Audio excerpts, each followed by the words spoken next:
Hello my friends, welcome and नमस्कार।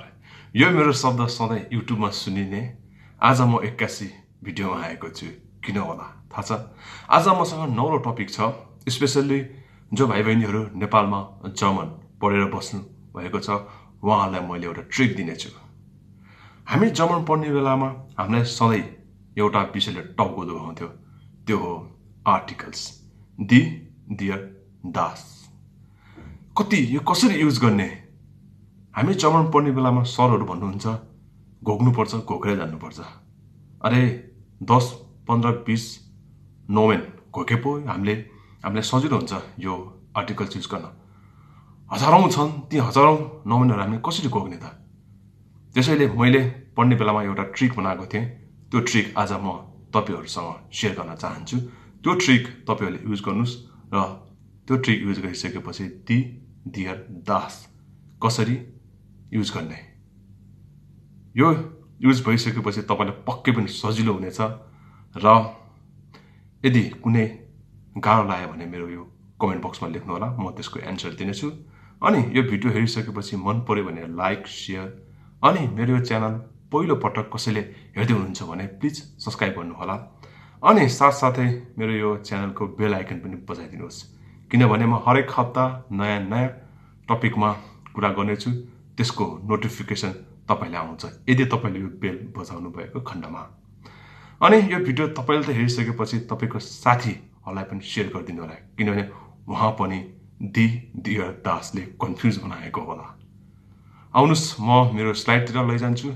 त्यहाँ यसबारे दी, दियर, दासको एकदमै मजाले ट्रिक दिएर एक्सप्लेन गर्नेछु। नोमेन र आर्टिकल्सको कुरा गरौं। यदि कुनै पनि व्यक्ति, वस्तु तथा स्थान बुझाउने शब्दलाई नै नोमेन भनिन्छ अथवा नाम भनिन्छ। जर्मन भाषामा 3 प्रकारका लिङ्गहरू हुन्छन्। पहिलो फेमिनिन। फेमिनिन भन्ने बित्तिकै स्त्री लिङ्ग। For एक्जाम्पलमा masculine. मास्कुलिन भनेको पुरुष लिङ्ग। एक्जाम्पलको लागि देयर मान।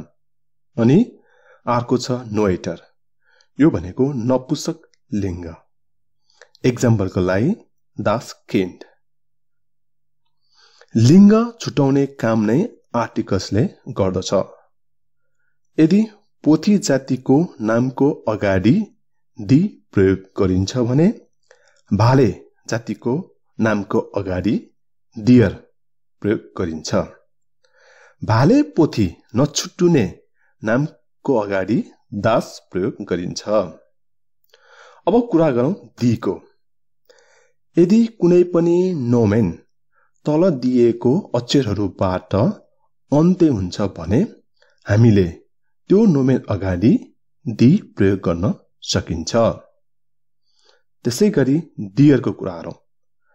यदि कुनै पनि नोमेन तल दिएको अक्षरहरूबाट अन्त्य हुन्छ भने हामीले दियर प्रयोग गर्न सकिन्छ। यी बाहेक हरेक हप्ताका दिनहरू छन् नि, दियर जोन्सटाग, दियर मोन्सटागमा पनि हामीले दियर प्रयोग गर्न सकिन्छ। अनि महिनाहरू जस्तै दियर एनुअर, दियर फेब्रुअर, दियर डिसेम्बरमा पनि दियर प्रयोग गर्न सकिन्छ। त्यस्तै गरेर ऋतुहरू जस्तै दियर जमर, दियर विन्टर, दियर हर्ब्स्ट यिनीहरुमा पनि दियर प्रयोग गर्न सकिन्छ। अब कुरा गरौं दासको।